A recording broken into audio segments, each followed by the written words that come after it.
Moscow, a toughening of already draconian Kremlin policy on everything from gay rights to political activism is driving a record number of Russians to seek asylum in Europe and the United States, according to multiple Russia experts. Responding to a recent RFE investigation of data compiled by the U.S. Citizenship and Immigration Services (USCIS), Russian political analyst Dmitry Oreshkin attributed the 40% uptick in Russian asylum seekers since 2017, the highest since the earliest years of the post-Soviet era, to a dramatic tightening of restrictions on everything from social media dialogue to personal lifestyle choices. Screws are tightening everywhere. Citizens are already imprisoned for reposting on social networks. Oreshkin, a political scientist and fellow with the Washington-headquartered Wilson Center, told VOA. In Russia, very few people are completely safe, and those who feel threat for themselves are different people, homosexuals or political activists, he added. They are not subject to propaganda, they are not worried about what they are told on TV, they care about what is discussed in the narrow circle to which they belong. Therefore, the extreme anti-Americanism that has flourished in the country for several years doesn't affect them. And if you leave, it's better to go to the United States. File. Russian President Vladimir Putin arrives to vote during Russia's presidential election in Moscow, March 18, 2018. Putin won another 6-year term. Asylum applications or Europe. Although last year's 2,664 new Russian asylum applications in the United States represent a 268% increase since 2012, when President Vladimir Putin officially resumed power, EU immigration data showed Germany alone saw 4,885 first-time applicants, roughly a third of the 12,600 Russians who sought a toehold on the European continent.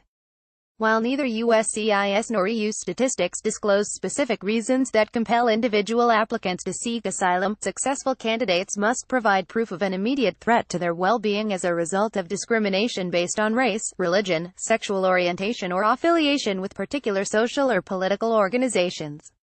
It's easy to understand them, said Oreshkin, suggesting the imminent launch of Putin's third official 6-year presidential term provides no indication of change.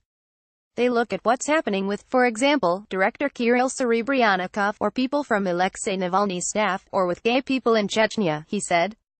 They come to understand that the situation will not improve, but only worsen.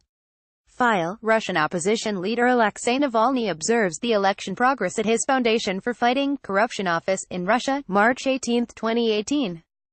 Serebryakov, director of Moscow's famed Gogol Center, remains under house arrest on state embezzlement charges that, he and his supporters say, stem from a politically motivated crackdown on Russia's arts community ahead of the March presidential election.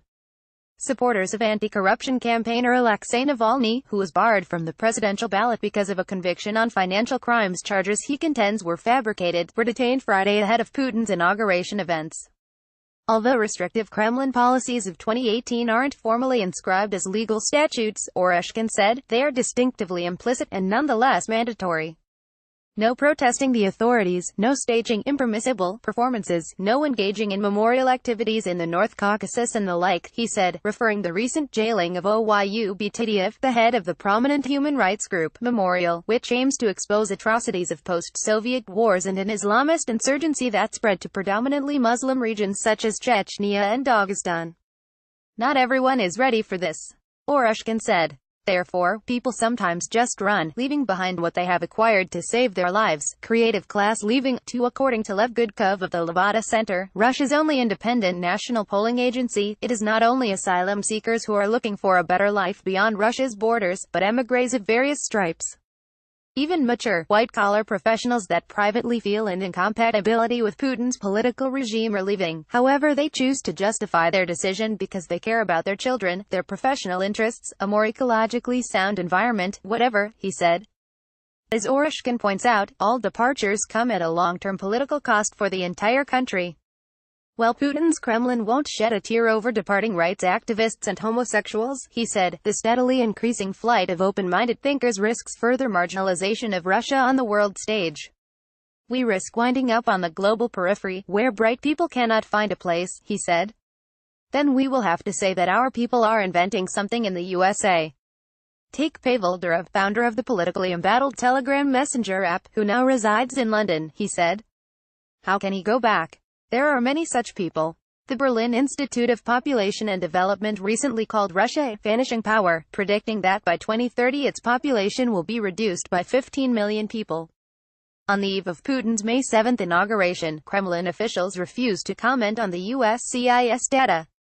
Putin Press Secretary Dmitry Peskov waved off questions posed by reporters Friday, uttering something about a sea of false information in the world today. This story originated in VOA's Russian service.